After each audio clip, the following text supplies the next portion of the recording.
I used to believe Earth was ours, until the bidding war began. You'd think the end of the world would be loud. It wasn't. It was signed in silence. They told us it wouldn't happen overnight. They lied. I was standing on the rooftop of our school building when it began. I remember it so clearly, as if that memory has been seared into my retinas. The sun had just begun to set, casting amber and crimson hues over the city skyline. The chatter of my students echoed faintly from the courtyard below. And then, without warning, the sky changed. It didn't darken. It didn't erupt. It shimmered. Above us, the clouds warped and twisted, folding in on themselves like a silk sheet pulled through invisible fingers. Lights began to appear. Cold, mathematical lights, blinking in a pattern that made no earthly sense.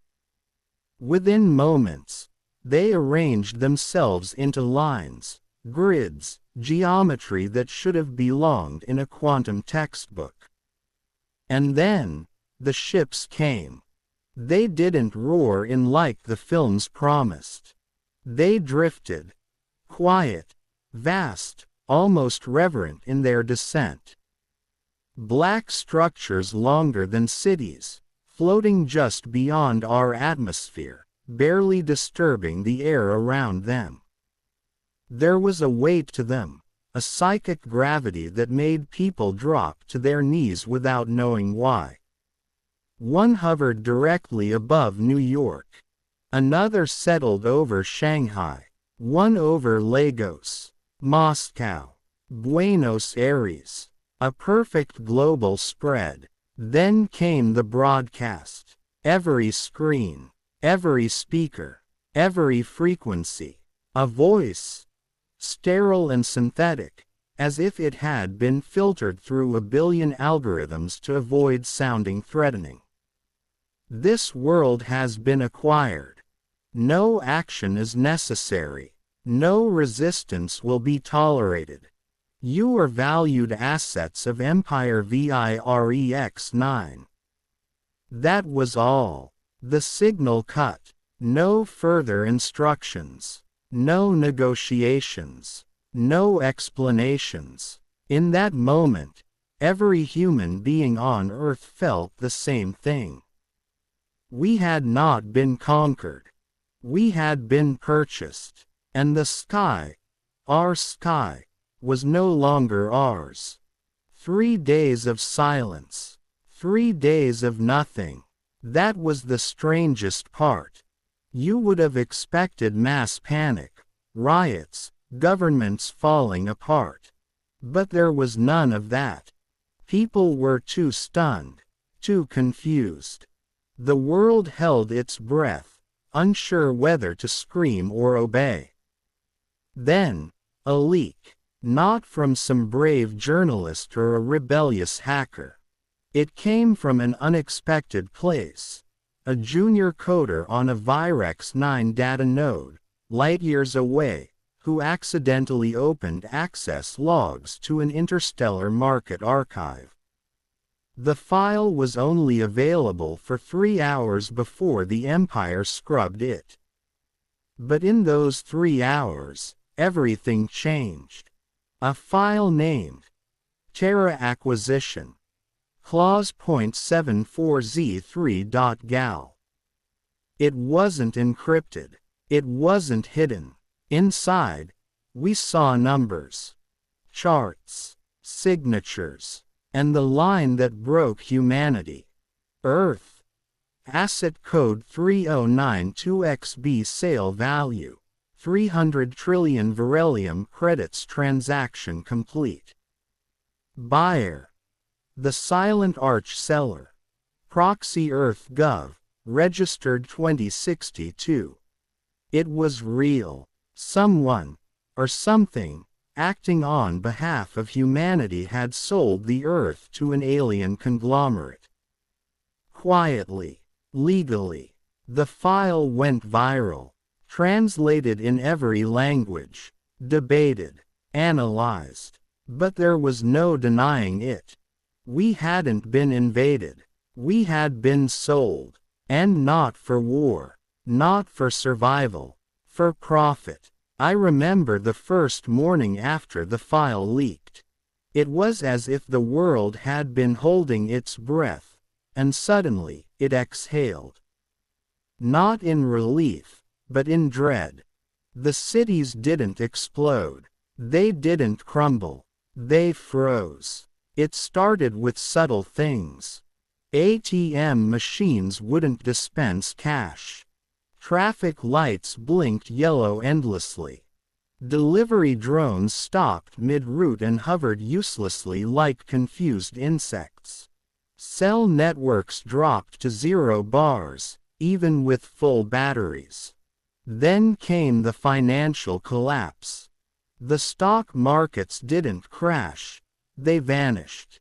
All at once, every financial system was rerouted through a new network. Not human. Not terrestrial. When traders logged in, they were met with a signal they couldn't read and a simple message. Earth market assimilated. Evaluation pending. People ran to grocery stores, desperate for supplies. But the shelves weren't empty. The AI stocking systems had stopped working. Robotic loaders halted in their tracks. Everything had paused, like someone had unplugged reality.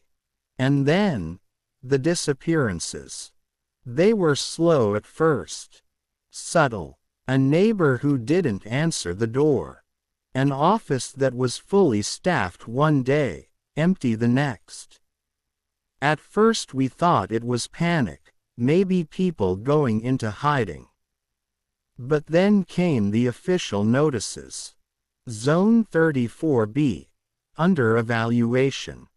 Population temporarily relocated.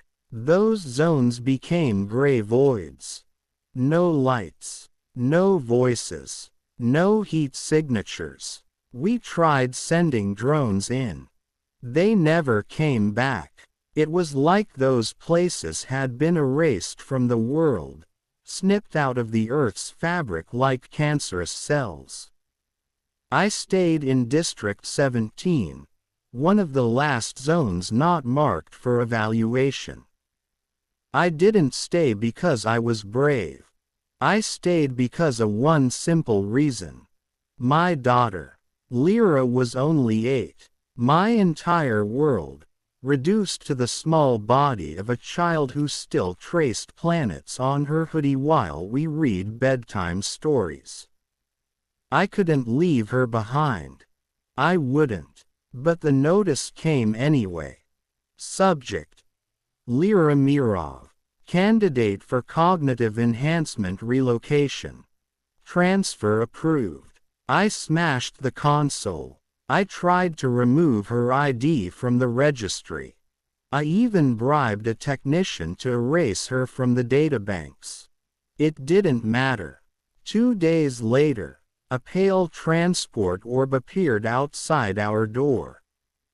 They took her. She didn't cry. She didn't scream. She just looked at me, confusion in her eyes, her small hand slipping from mine.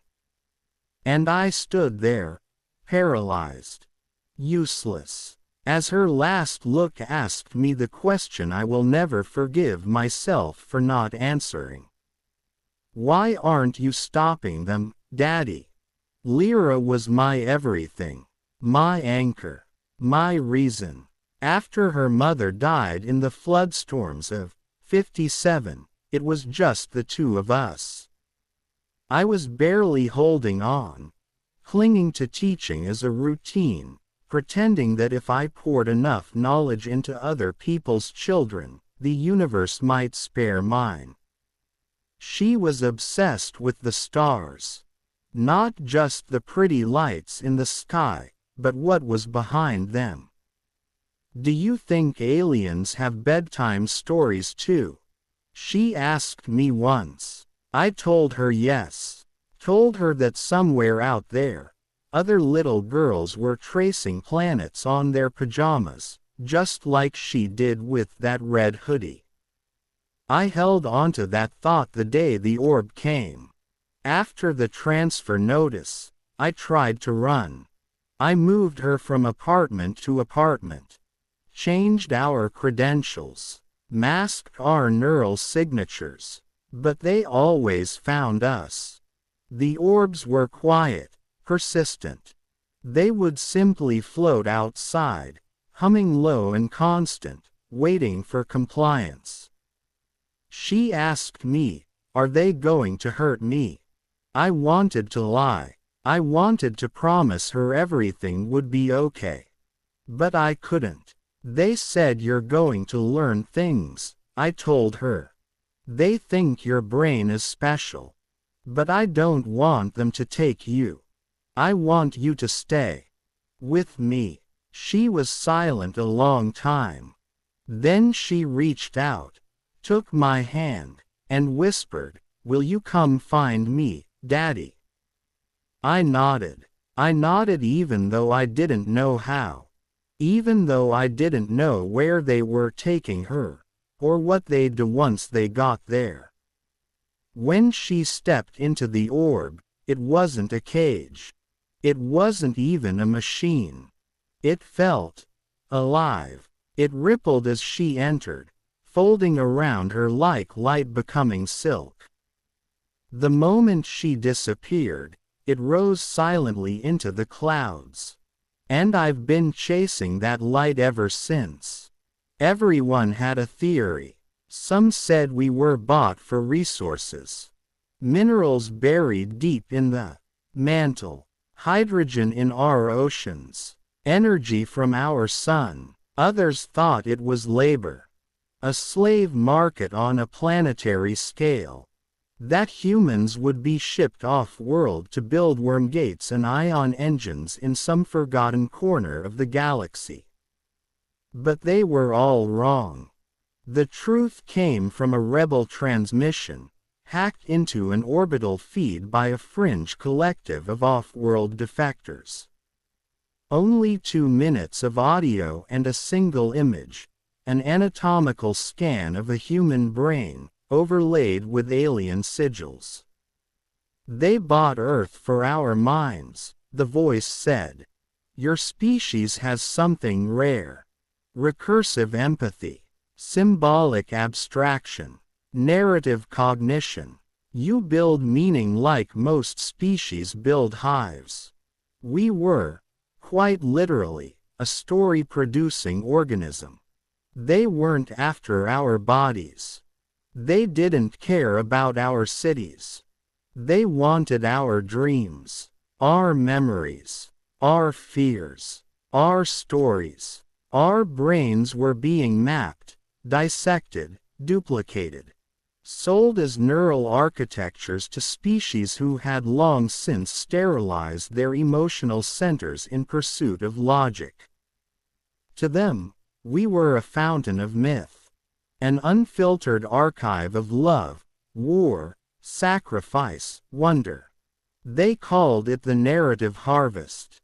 Entire towns were placed in artificial loops, forced to relive key emotional moments for data extraction. Grief, joy, betrayal, all packaged into exportable emotional packets. My daughter hadn't been taken for her intelligence. She'd been taken for her imagination. It was worse than we thought. The rebel led me through tunnels beneath what was once Colorado Springs, now just a data mining colony. We emerged into what used to be Cheyenne Mountain, only now it was a gateway. Not a portal exactly, but a compression point in space, folded by alien engineering. He called it a trade-a-lock hub. And through that gateway, I saw it. The marketplace. A place where planets were not just bought and sold, they were advertised. Drones zipped through a starlit dome, displaying holographic reels. Oceans highlighted in blue-gold metrics, forests turned into figures of carbon credits, human labor shone like cattle statistics. Earth wasn't alone. Mars was in escrow. Titan was tagged as a future energy prospect. And then I saw something I'll never unsee. A live auction was running. On us. But not for the planet. For memories. Our dreams. Our fears. Our most intimate thoughts. Harvested in neural sweeps during sleep cycles and uploaded into shimmering data crystals. A reel played mine. My daughter's laughter on a rainy morning. My first kiss. My nightmares, the day my wife died. Bidding started at 6 million. The rebel placed a hand on my shoulder. They don't just want your world. They want your soul. In the darkest archive of the rebellion's digital vault, I found her name, Professor Asha Durrell. A human. From Earth. From our time. She was the one who initiated first contact, almost a century ago. But not as a hero. As a broker. A corporate bioethicist turned technocrat. She calculated the planetary debt crisis, ecological collapse projections, and made a choice. If we cannot save Earth, we must sell its future to someone who can store it. Her manifesto was chilling. She believed that human consciousness, preserved in alien databanks, was preferable to extinction. She wasn't evil. She was desperate. Alone. She made the deal not out of greed, but out of fear. And the price of that decision was everything. The twist. She's still alive. Her body was grown anew, hosted in VIREX9 biotech. She serves as an emissary. She believes she saved us. I met her. She looked like my daughter might have one day. Calm, controlled, smiling. I gave your kind a second eternity, she said. I wanted to scream, but all I could do was whisper, you sold our heartbeat. One final message was sent to every mind still linked to Earth's original consciousness net. You have been selected for archival or liberation. Choose. It wasn't a decision about survival. It was about identity. Archival meant your memories would be stored forever, like a museum exhibit. Liberation meant your mind would be severed, free, but with all risks of pain, chaos, and loss. I watched people wrestle with the choice. Some clung to dreams of digital eternity. Others tore out their implants and ran into the wilderness, screaming for the old sun. I chose neither. I stayed silent, and in that silence, the system glitched. For one heartbeat, Earth was untagged. Free. Then the pulse came. A wave of energy not from the VIREX9 systems, but from within Earth itself. A magnetic anomaly. Something old. Something buried. The Earth rejected the contract. They tried to overwrite the anomaly. Failed. The Earth was fighting back. The crust split along ancient ley lines. Energy burst from mountains and oceans. The VIREX9 ships began to fail. Burn. Collapse. One by one, they fell, like titans dying in a storm. I stood on the ruins of the old observatory where my daughter used to watch stars. She was gone now. Part of the archives, perhaps, or maybe wandering the nether pockets of some alien cloud bank. But for the first time in years, I saw the sky. Our sky. Blue. Flawed. Real. And then I heard it. A voice. Not synthetic. Not alien. A whisper in the wind. You are not for sale. Earth had spoken. Not in language, but in resistance. I fell to my knees, weeping. Not because we were saved, but because we had chosen to fight. Too late, maybe, but not too late to matter. And if you're hearing this, it means the story survived. Now ask yourself, would you sell your world? Or would you stay, and make it worth saving? If this story made you feel something, share it. Comment with what you'd do if Earth was no longer ours. And subscribe for more stories from the edges of imagination.